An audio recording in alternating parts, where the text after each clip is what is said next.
Bonjour à tous et bienvenue dans cette nouvelle émission de Carrefour du Monde. L'assassinat de Shinzo Abe a choqué le Japon et une grande partie du monde. La famille Abe appartient au champ de la droite conservatrice japonaise.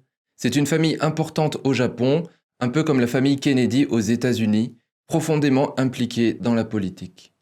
Le grand-père maternel de Shinzo Abe s'appelait Nobusuke Kishi. Pendant la Seconde Guerre mondiale, il a été membre du cabinet de Tojo Hideki. Ce qui fait que Nobusuke Kishi a été arrêté à la fin de la guerre avant d'être libéré sans procès. Il n'a pas été jugé lors des procès de Tokyo. Il a donc pu continuer sa carrière politique jusqu'à devenir ministre des Affaires étrangères du Japon, puis Premier ministre. Nobusuke Kishi était fondamentalement anticommuniste. En 1957, il s'est rendu à Taïwan, 3 mois seulement après son entrée en fonction, pour signer une déclaration conjointe avec Chiang Kai-shek pour faire face à la Chine communiste. En 1960, il a signé un nouveau traité de sécurité américano-japonais pour poser le cadre des relations américano-japonaises et établir dans une certaine mesure la position du Japon dans la région Asie-Pacifique. Donc il y a déjà 60 ans, le père de Shinzo Abe a eu un impact significatif pour la place du Japon dans la région Asie-Pacifique. La famille Abe a engendré 3 premiers ministres. Nobusuke Kishi fut Premier ministre de 1957 à 1960. Son frère Sato Eisaku a été 3 fois Premier ministre entre 1964 et 1972. Et son petit-fils Shinzo Abe a été Premier ministre de 2006 à 2007, puis de 2012 à 2020. Sans compter le père de Shinzo Abe, Shintaro Abe, qui a été ministre des Affaires étrangères de 1982 à 1986. On comprend facilement ici l'importance de la famille Abe dans le paysage politique japonais. L'un des legs politiques de Shinzo Abe est d'avoir poussé, sans toutefois pouvoir être allé jusqu'au bout, pour la remilitarisation du Japon et l'abolition de la constitution pacifiste de l'archipel, en grande partie pour faire face à la militarisation fulgurante du régime chinois. Par exemple, il voulait remettre en état les cuirassiers de classe Izumo, les équipés d'avions de chasse américains F-35B pouvant décoller verticalement, transformant ainsi la force d'autodéfense du Japon en une marine océanique. Cependant, l'article 9 de la Constitution japonaise devait être aboli, avec l'approbation des 2/3 du Congrès, ce qui n'a pas été atteint. Dans le sillage de son grand-père, Abe s'est également rapproché de Taïwan. Cela dit, sur le plan économique, Abe était moins conservateur. Ses réformes, Abenomics, ont engendré entre autres un assouplissement monétaire pour déprécier le yen et stimuler le pouvoir d'achat. Une forme d'interventionnisme de l'État dans l'économie par le biais d'une politique keynésienne. Sur le thème de l'immigration, Shinzo Abe était également beaucoup moins conservateur qu'on pourrait le penser. Je cite Michel Santi dans un article pour La Tribune. Ayant trouvé un pays fermé, voire xénophobe, Abe révolutionna la posture de son pays car la politique vis-à-vis de l'immigration fut bouleversée. Dès 2017, les procédures pour obtenir le statut résident japonais furent notoirement facilitées et raccourcies, autorisant les travailleurs étrangers à affluer de manière quasi exponentielle. Un fantastique coup de jeune fut donc donné à une nation qui en avait bien besoin, car par exemple près de 20% des moins de 20 ans habitant à Tokyo aujourd'hui sont nés hors du Japon. Durant son mandat, Abe a également essayé de se rapprocher de la Russie, par pragmatisme face à la Corée du Nord. Le principal différend entre la Russie et le Japon vient des 4 îles du Nord, les îles Kouriles, dont les 2 pays revendiquent la souveraineté. Ce différend territorial a empêché jusqu'ici la signature d'un traité de paix entre les 2 pays, même s'ils ont rétabli leurs relations diplomatiques en 1956. Les négociations avec la Russie ont été un défi pendant plus de 70 ans, depuis la fin de la Seconde Guerre mondiale, et ce défi n'a jamais été facile, a déclaré Shinzo Abe à la presse avant son départ pour Moscou en janvier 2019. Cependant, la guerre en Ukraine a complètement gelé ses efforts. Abe a critiqué très fortement l'invasion russe et a plaidé pour que le Japon renforce sa défense. Il a également déclaré que si la Russie réussit son invasion, cela incitera la Chine à envahir Taïwan, ce qui serait pour le Japon une menace pour sa propre sécurité régionale. La sécurité de Taïwan, c'est la sécurité du Japon. Et l'implication du Japon dans ce conflit entraînerait l'implication des États-Unis. Comme le rappelle Bruno Biroli pour Asialist, je cite, « Stratégiquement, Taïwan est un enjeu crucial pour le Japon. Cette île verrouille les voies maritimes le long de la façade ouest du Pacifique. Sa prise par la République populaire reviendrait à amputer considérablement la zone de sécurité du Japon. Fin de citation. Initiée par Abe, la politique pour un Indo-Pacifique libre et ouvert sera sans aucun doute poursuivie par le Japon. Cette politique avait évidemment pour but de contrer l'impérialisme chinois dans la région qui considère depuis longtemps les pays voisins comme des satellites sous sa domination. Alors à simple titre d'exemple, après la Seconde Guerre mondiale, l'Indochine française, qui avait été occupée par le Japon pendant la guerre, a été occupée par les nationalistes chinois de Chiang Kai-shek. Pourtant, en 1946, Chiang a accepté que les soldats français reprennent leur position en Indochine, avec l'accord d'Ho Chi Minh, qui a déclaré à cette occasion « Plutôt flairer la crotte des Français que manger toute notre vie celle des Chinois ». Bien sûr, en 1949, ça ne l'a pas empêché d'aller s'allonger devant Mao dès la victoire de ce dernier pour demander l'aide de l'armée populaire de libération face à ce qu'il a appelé désormais les démons français. Alors pour en revenir au Japon, Abe était dur avec le régime, mais amical avec le peuple chinois. Abe a activement plaidé pour l'aide du Japon à la Chine pendant son mandat, notamment au début de l'épidémie de Covid à Wuhan. En 2012, lors de son passage dans un hôtel chinois à l'occasion du G20, il a laissé un mot de remerciement pour les femmes de ménage de l'hôtel, écrit en chinois. On voit d'ailleurs ici que sa calligraphie chinoise est plutôt belle. Après sa mort, des internautes chinois ont ressorti cette image pour lui rendre hommage. Malheureusement, un grand nombre de messages en Chine ont applaudi l'assassinat de Shinzo Abe. Pour fêter l'événement, des restaurants ont offert des repas gratuits. Des boîtes de nuit ont fait danser sur la photo d'Abe assassiné. Des magasins de vélos ont offert des prestations gratuites. Quelques heures seulement après l'annonce de sa mort, des messages similaires sont apparus en provenance de toutes les provinces chinoises pour applaudir la mort du Japonais. Le sentiment anti-japonais a été alimenté et exacerbé par le régime chinois. Le porte-parole du ministère des Affaires étrangères chinois avait promis un bain de sang à Shinzo Abe suite à ses propositions sur Taïwan. On peut dire qu'il a été entendu. Évidemment, tout le monde se demande si la Chine pourrait être derrière cet assassinat, et pour le moment, aucun élément ne permet de le dire. Mais ce qu'on peut dire, c'est que la mort de Shinzo Abe a été fêtée dans toute la Chine. Une analyse des recherches les plus fréquentes sur le Twitter chinois Weibo a montré, comme après les attentats du 11 septembre aux États-Unis, que le sentiment nationaliste a été exalté par l'événement de la mort d'Abe. Xi Jinping a cependant fini par apporter ses condoléances à la famille d'Abe au bout de 24 heures. Mais quand on sait à quel point l'Internet chinois est contrôlé, le fait que des millions de messages fêtent la mort d'Abe et soient laissés en ligne montre la véritable pensée du régime.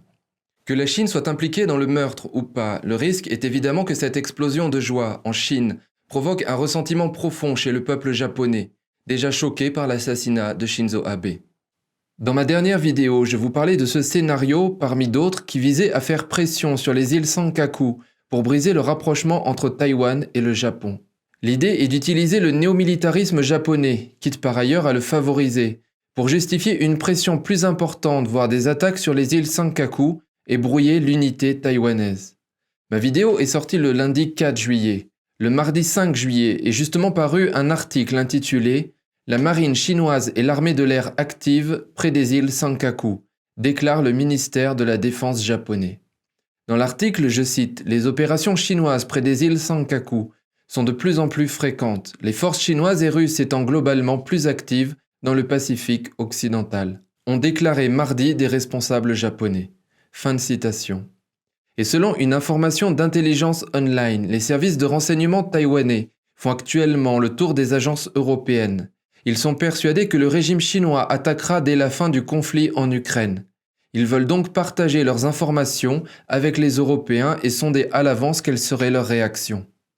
Un des arguments donnés par Intelligence Online serait que Xi Jinping considère la déstabilisation des pays européens suite au conflit ukrainien comme une opportunité stratégique pour agir en Asie. Je cite « Peu de pays pourront se permettre de s'engager dans la défense de Taïwan et encore moins dans le boycott économique de la Chine. » Fin de citation. Ce serait donc le meilleur moment pour Xi Jinping pour agir. Maintenant, j'ai retrouvé une autre citation très intéressante. Il s'agit d'une interview sortie en 2020, que j'avais lue à l'époque et que j'avais gardée dans un coin de mon esprit. Cette interview parle de la possibilité d'un assassinat politique dans l'immense zone grise entre la guerre et la paix, mais comme il s'agissait de la question de Taïwan, j'avais pensé initialement à l'époque à une possible tentative d'assassinat sur la présidente taïwanaise. Après l'assassinat de Shinzo Abe, j'y ai repensé différemment. Même si je le répète, aucun élément factuel aujourd'hui, à ma connaissance en tout cas, n'implique la Chine dans cet assassinat. Donc cette citation est tirée d'une interview du général chinois Qiao Liang, l'un des deux auteurs de la guerre hors limite. Elle a été donnée en mai 2020 pour un magazine de Hong Kong et une traduction a été proposée par le magazine Conflit. Comme le précise Conflit, ce texte permet de comprendre le régime chinois et sa vision du monde. Qiao Liang est à la retraite et donc sa parole n'engage pas le régime chinois. Mais il reste directeur du Conseil pour les recherches sur la sécurité nationale et membre de l'Association des écrivains chinois. Sa parole fait toujours autorité. Comme le rappelle Conflit, sans complexe, ce général dit sa volonté d'envahir Taïwan et de développer l'hégémonie chinoise, pour ceux qui en doutaient encore. Donc voici cette citation tirée d'une réponse sur la question taïwanaise. Pour freiner l'indépendance de Taïwan, en plus des options de guerre, davantage d'options doivent être prises en considération. Nous pouvons penser à des moyens d'agir dans l'immense zone grise entre la guerre et la paix, et nous pouvons même envisager des moyens plus particuliers, comme lancer des opérations militaires qui ne déclencheront pas de guerre, mais qui peuvent consister en un usage modéré de la force modérée pour dissuader l'indépendance de Taïwan. Certains demandent si l'usage de la force n'est pas une guerre. Je pense qu'il s'agit d'un malentendu évident. Lorsque les États-Unis ont bombardé l'ambassade de Chine en Yougoslavie, ou ont décapité le commandement des gardiens de la Révolution, pouvait-on dire qu'il s'agissait d'une guerre contre la Chine ou l'Iran? Non. Mais n'était-ce pas une opération militaire? Oui, parce qu'elle utilise la force. Pour résoudre les problèmes liés aux opérations militaires non guerrières, nous devrions vraiment apprendre des Américains avec un esprit ouvert. Il y a toujours plus de solutions que de problèmes. Il y a un problème et il peut y avoir 10 solutions. La clé est de savoir comment nous choisissons la meilleure solution. Fin de citation. En prenant pour référence l'assassinat par l'administration Trump de l'Iranien Qassem Soleimani, le général Liang suggère clairement qu'un assassinat pourrait être un moyen pour la Chine de faire monter la pression sur Taïwan. Mais en relisant cette citation, c'est pourtant une autre expression qui m'a marqué alors que je ne l'avais pas retenue à l'époque. Opération militaire non guerrière. Et pour cause, Xi Jinping n'avait pas encore signé l'ordonnance du 13 juin, dont je vous parlais dans ma dernière vidéo sur les opérations militaires autres que la guerre. Donc en mai 2020, dans le même paragraphe, nous avons le général Liang, co-auteur de la guerre hors limite, qui nous parle d'opérations militaires non guerrières et d'assassinats politiques. 2 ans plus tard, dans le même mois, Xi Jinping signe une ordonnance sur les opérations militaires autres que la guerre et Shinzo Abe, un des opposants les plus importants au régime chinois, est assassiné. Encore une fois, je n'ai aucun élément qui indique que la Chine soit impliquée dans cet assassinat, mais je trouvais cette correspondance suffisamment intrigante pour la signaler. Maintenant, pour des considérations plus historiques, je souhaite revenir sur les 2 exemples cités par le général Liang. Je ne sais pas s'il les a cités par hasard, mais je trouve qu'ils sont très intéressants et significatifs. D'abord, l'ambassade de Chine en Yougoslavie. La France a perdu 55 militaires dans les opérations de maintien de la paix en ex-Yougoslavie entre 1992 et 1995. Un rapport publié en octobre 2011 fait état d'un total de 112 morts français sur ce théâtre d'opération à cette date. Devenu président de la Serbie en 1989, Slobodan Milosevic transforme le parti communiste yougoslave en parti socialiste, mais reste un fervent national bolchevique, obsédé par l'idée de purification. Le régime chinois est un allié historique de la Serbie communiste. Depuis 1977, les services chinois et serbes se rencontrent régulièrement et la mort de Tito en 1980 ne change rien à leur proximité. Cette coopération ira même crescendo après une visite de Slobodan Milosevic et de sa femme Mira Markovic en Chine en 1990. Cette dernière est totalement sous le charme du régime chinois et de la façon, je cite, si efficace dont il a répondu aux revendications des étudiants sur la place Tiananmen en 1989. D'autant plus qu'après la chute rapide des régimes communistes d'Europe de l'Est, le Parti communiste chinois est vu comme une planche de salut. En juin 2000, le chef du parlement chinois Li Peng s'est rendu à Belgrade pendant 3 jours, où M. Milosevic lui a remis la plus haute médaille de Yougoslavie, la Grande Étoile. Et c'est d'ailleurs l'aide chinoise négociée directement par Mira Markovic qui serait à l'origine d'un des incidents diplomatiques les plus graves entre la Chine et les États-Unis, soit le bombardement de l'ambassade chinoise de Belgrade en 1999, qui a fait 3 morts et une trentaine de blessés. Alors officiellement, il s'agit d'une erreur dramatique. Bill Clinton devra s'excuser publiquement pour cette bavure. Officieusement, c'est une toute autre histoire. Selon Roger Faligo, dans les services secrets chinois, le régime chinois utilisait l'aile de l'ambassade bombardée pour aider la Serbie dans sa guerre, notamment en lui offrant des moyens de communication qu'elle avait perdus sous les bombes de l'OTAN. Je cite : « Selon mes sources, l'armée yougoslave utilisait les antennes de l'ambassade chinoise pour émettre ses propres messages à ondes courtes. Ils avaient tiré des centaines de mètres de câbles coaxial de leur émetteur situé dans un bâtiment du quartier. Les Chinois ont été mis en garde de façon répétée de cesser ces émissions, mais ils ont continué et c'est ainsi qu'ils ont été bombardés. » Fin de citation. La Chine servira également par la suite de terre d'asile pour de nombreux chefs de guerre serbes, même si Milosevic lui-même ne pourra pas bénéficier du plan d'exfiltration conçu pour lui par les dirigeants chinois. Parmi ces criminels de guerre ayant trouvé refuge en Chine, nous pouvons citer Goran Radosavljević, ancien chef de la gendarmerie et son chef du renseignement, Dragan Filipović, connu pour son livre « Comment combattre la puanteur mondialiste », inspiré par l'idéologie chinoise. Plus récemment, dans le contexte de la guerre en Ukraine, la Chine a livré le 12 avril 2022 une importante quantité d'armes à la Serbie, qui risque de raviver la course aux armements dans cette région. Alors voilà pour la Serbie. Parlons maintenant de l'Iranien Soleimani. Le général iranien a chapeauté de nombreuses milices pro-iraniennes comme le Hezbollah au Liban, le Hamas et le djihad islamique palestinien, ou encore les Houthis au Yémen. Voici donc quelques considérations historiques sur le Hezbollah. Après la révolution islamique en Iran, la présence française au Liban sera l'une des premières victimes du Hezbollah. Ce dernier prendra également ses racines dans les différents réseaux palestiniens du Liban dans les années 70, où les marxistes, sous influence russe et chinoise, sont les principaux cadres, ce qu'on oublie souvent aujourd'hui. Ce n'est que sous la double impulsion du Hezbollah iranien et de Kadhafi, le Libyen, que le conflit israélo-palestinien va s'islamiser. Imad Mounier, qui prend à 20 ans seulement la tête du Hezbollah, est en fait un ancien activiste du Fatah de Yasser Arafat, marxiste revendiqué dont j'ai déjà exposé la proximité avec la Chine communiste. Quand la guerre civile libanaise a éclaté en 1975, Mounier s'est présenté dans un camp de réfugiés palestiniens au sud de Beyrouth et a demandé une formation militaire. Ces camps de réfugiés étaient armés et contrôlés par l'URSS et la Chine. Au sein du Fatah, Mounier se fait repérer pour ses capacités et c'est Anis Nakash, premier pilier de l'islamo-gauchisme libanais, qui le présente au diplomate iranien Ahmad Motevaselian à Beyrouth. Nakash collaborait aussi étroitement avec le Front de libération de la Palestine de Georges Habash, autre terroriste marxiste qui déclarait ouvertement que la Chine était sa meilleure amie. En 1980, Anis Nakash tentera d'assassiner l'ancien premier ministre du Shah d'Iran, Shapour Bakhtiar, à Paris. La cible est manquée, mais il tue 2 Français, dont un policier. Mounier est la recrue la plus importante de Nakash dans le Fatah. Imad Mounier sera plus tard, en 1994, un membre clé d'Al-Qaïda, au moins aussi important que Ben Laden. Il deviendra l'un des terroristes les plus actifs et recherchés. Ben Laden posait devant les caméras, Imad Mounier posait les bombes. Le 23 octobre 1983, Imad Mounier organise son plus grand coup d'éclat, un double attentat suicide à la voiture piégée contre les casernes américaines et françaises qui fait 350 victimes. Mais le Hezbollah va aller plus loin en portant la terreur sur le sol français, en 2 vagues d'attentats, en 1985 puis en 1986, comme la France n'en avait jamais connu.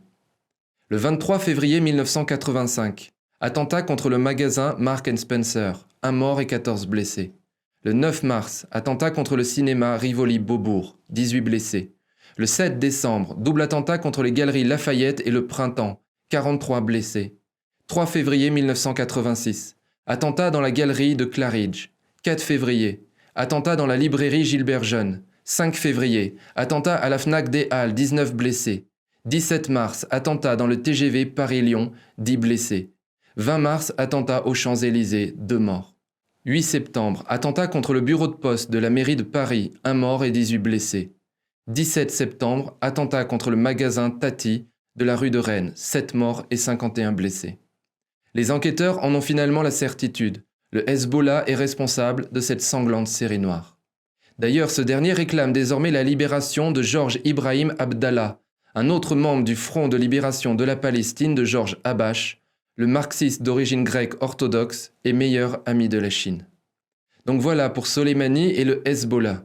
Alors je viens de mentionner Georges Habash, c'est un personnage clé du terrorisme pro-palestinien et qui me permet par ailleurs de boucler la boucle de cette vidéo pour revenir au Japon.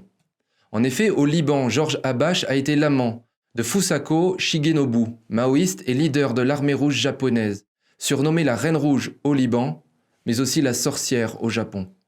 En 1970, Georges Habash déclare « Notre meilleur ami est la Chine. La Chine veut qu'Israël soit effacé de la carte, parce qu'aussi longtemps qu'Israël existe, ils resteront un avant-poste impérialiste agressif en terre arabe. » Le 3 mai 1972, l'armée rouge japonaise passe à l'acte. Sur l'aéroport de Lod, Tel Aviv, les terroristes japonais exécutent 27 touristes qui attendent leurs bagages, pour la plupart des pèlerins catholiques d'Amérique latine. L'attentat de Lod, Tel Aviv fait de Fusako Shigenobu une célébrité à Beyrouth, où les nouvelles recrues affluent du Japon. En septembre 1974, l'armée rouge japonaise organise une prise d'otage à l'ambassade française de La Haye afin de faire pression sur le gouvernement français pour qu'il libère un de ses terroristes. Alors que les négociations s'enlisent, de nouveaux attentats ont lieu à Paris et La Haye. Lors de l'attentat du drugstore Publicis, une grenade est lancée par le terroriste Carlos au milieu de la foule le 15 septembre 1974, tue 2 personnes et en blesse 34. À La Haye, 3 policiers sont blessés par balle. Finalement, la France cède et donne aux terroristes ce qu'ils demandent. La libération de Yoshiaki Yamada, un Boeing 707 pour fuir et $300 000 en liquide. Le 18 septembre 1986, l'attaché militaire français Christian Gouttière est assassiné de 3 balles dans la tête, tiré à bout portant par derrière. La brigade internationale anti-impérialiste revendique l'attentat. Mais il s'agit d'un nouveau nom de l'armée rouge japonaise. Durant toute son existence, l'armée rouge japonaise fera plus de 200 victimes. Fusako Shigenobu est maoïste et partisane de la révolution mondiale, violente, lancée par la tricontinentale de la Havane. L'armée rouge japonaise était financée, entraînée et armée par le Front populaire de libération de la Palestine de Georges Habash, lui-même armé et financé par l'URSS et la Chine communiste. Voir Le fil rouge d'Édouard Sablier, page 139. Déjà au Japon, Fusako Shigenobu, déçue par le groupe piloté par le Parti communiste, recherche un groupe indépendant et plus radical où s'engager. Elle s'enrôla dans les gardes rouges de tendance maoïste, selon Les Fanatiques, histoire de l'armée rouge japonaise de Michael Prazan. Kyoshi Imei, l'un des principaux leaders du mouvement étudiant japonais de 1968, l'un des plus violents au monde, dirigeait également la mouvance maoïste de l'université Todai où il enseignait depuis 10 ans. Après plusieurs ralliements, les Gardes Rouges devient la faction Armée Rouge où Fusako Shigenobu obtient plus de responsabilités. Prônant la révolution par le terrorisme, elle déclare la guerre à l'État japonais en septembre 1969. Pourchassée par la police japonaise, la faction Armée Rouge perd plus de 200 membres et les restants fusionnent avec un autre groupe maoïste, la faction de la gauche révolutionnaire, pour former l'Armée Rouge unifiée, la branche japonaise, et l'Armée Rouge japonaise, la branche internationaliste, en juillet 1971. Fusako Shigenobu part pour le Liban, d'où elle dirigera la branche internationaliste. Au Japon, notons qu'une purge interne, dans le pur style maoïste, et extrêmement violente, a lieu au sein de l'Armée Rouge unifiée, et 14 membres, sur les seulement 29 du groupe, sont exécutés par les leaders Tsuneo Mori et Hiroko Nagata. Les 2 leaders dirigent des passages à tabac à mort sur 8 membres, et un non-membre qui se trouvait présent, 6 autres membres étant attachés à des arbres et abandonnés nus au froid glacial. Ils mourront de froid. Dans la déclaration de guerre de la faction Armée Rouge de 1969, nous pouvons lire ceci. « Puisque vous avez le droit de tuer nos camarades panthères noires et d'écraser les ghettos sous vos tanks, nous avons aussi le droit de tuer Nixon, Sato, Kissinger et De Gaulle. En déclarant la guerre, nous commençons à imposer la conception d'un parti mondial, Armée Rouge mondiale, Front révolutionnaire mondial. Celle-ci s'est presque imposée en Amérique latine avec la politique de Guevara, au Proche-Orient, en Afrique, aux États-Unis avec le Black Panther Party, en Chine, en Asie avec la lutte au Vietnam, excepté au Japon et en Europe occidentale. » Fin de citation. Quand le fanatisme maoïste rencontre l'esprit militaire ancestral japonais, le terrorisme international lancé à la tricontinentale de la Havane monte en intensité. Les maoïstes français sont des enfants de cœur à côté de leurs cousins japonais. Voici une citation tirée des Fanatiques, Histoire de l'armée rouge japonaise de Michael Prazan. Les Palestiniens avaient appris de leurs partenaires japonais qu'ils n'hésiteraient pas à se sacrifier pour la cause qu'ils défendaient. Ils en furent très impressionnés et devraient par la suite reprendre à leur compte le principe de l'opération suicide initiée à Lod. 30 ans plus tard, les terroristes du 11 septembre 2001 suivraient aussi leurs traces. Okudera lui avait dit qu'ils ne devront pas hésiter à retourner la dernière grenade contre eux-mêmes. Mais avant cela, ils se mutileront le visage afin de rendre leur identification plus difficile. Fin de citation. Autre fait intéressant à noter qui peut être mis en parallèle avec la libération sexuelle française de mai 68. Aux côtés de la terroriste Fusako Shigenobu au Liban, a été photographié le célèbre réalisateur japonais Koji Wakamatsu, producteur de films japonais érotiques et violents extrêmement populaires en 1968, les films Pink, et soutien de l'armée rouge japonaise. Il est présent à Beyrouth en 1971 pour tourner avec Fusako Shigenobu le film Déclaration de guerre mondiale par le Front populaire de libération de la Palestine et l'armée rouge. 5 ans plus tard, il produira le tout aussi controversé Empire d'essence de Nagisa Oshima. Après avoir eu de nombreux protecteurs au Liban ou encore en Libye, où l'argent du pétrole de Kadhafi deviendra l'un des plus grands sponsors du terrorisme international, Fusako Shigenobu et son armée rouge japonaise effectueront une sorte de retour aux sources pour leur dernière aventure. En effet, 25 ans environ après l'attentat de Lod Tel Aviv, la Chine devient le dernier sanctuaire de l'armée rouge japonaise. Fusako Shigenobu est arrêtée au Japon le 8 novembre 2000, où elle était rentrée clandestinement. L'étude de ses passeports montre que la Reine Rouge se trouvait à Shanghai et Pékin depuis au moins 3 ans et que le régime chinois a servi d'intermédiaire entre Fusako Shigenobu et d'anciens camarades réfugiés en Corée du Nord. Fusako Shigenobu, qu'on surnommait la sorcière au tout début des soulèvements étudiants japonais, prétendra lors de son procès être rentrée au Japon pour mener un combat politique, mais loyal et légal. Pourtant, l'enquête de police découvrira bientôt que le Parti révolutionnaire du peuple, Kakumeto, qu'elle présentait comme non violent, possède une branche militaire secrète qui aurait déjà organisé des entraînements clandestins au Japon. Après son arrestation, Fusako Shigenobu a été condamnée à 20 ans de prison. Elle en est sortie il y a 6 semaines seulement. Avant sa sortie, elle a exprimé des regrets pour les personnes innocentes qui ont souffert à cause d'elle. Mais on peut se demander s'il ne s'agit pas d'une simple stratégie de communication. Tous les articles que j'ai lus ne donnaient aucun détail sur les crimes de l'armée rouge japonaise. Par contre, ils citaient tous, en premier lieu, les regrets de Fusako Shinegobu. Pourtant, sa fille, Mei Shinegobu, qui soutient totalement le combat de sa mère et qui est même invitée dans des universités pour le présenter, a organisé une célébration pour cette sortie de prison avec bouquet, banderole, nous aimons Shigenobu et tous les médias présents pour faire la photo. Alors à quel genre d'invitation les médias ont-ils répondu ?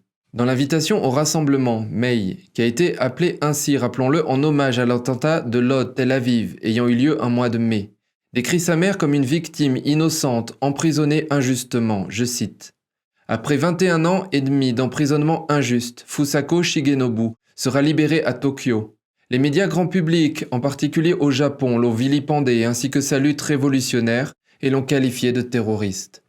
Nous avons l'intention de partager ce moment avec des amis et des alliés du monde entier et de contrer le récit magistral de l'État. » Dans une interview donnée en 2017, Fusako Shigenobu a déclaré rester attaché à son objectif révolutionnaire. Les mouvements révolutionnaires doivent coopérer afin de conduire à une révolution socialiste mondiale. Je cite, « Le monde devient de plus en plus homogène, mûr pour la révolution en termes matériels. Tant que l'humanité continuera d'être niée, la révolution humaniste mondiale aura sûrement lieu dans une génération future. Je porterai un toast dans l'au-delà. » Fin de citation.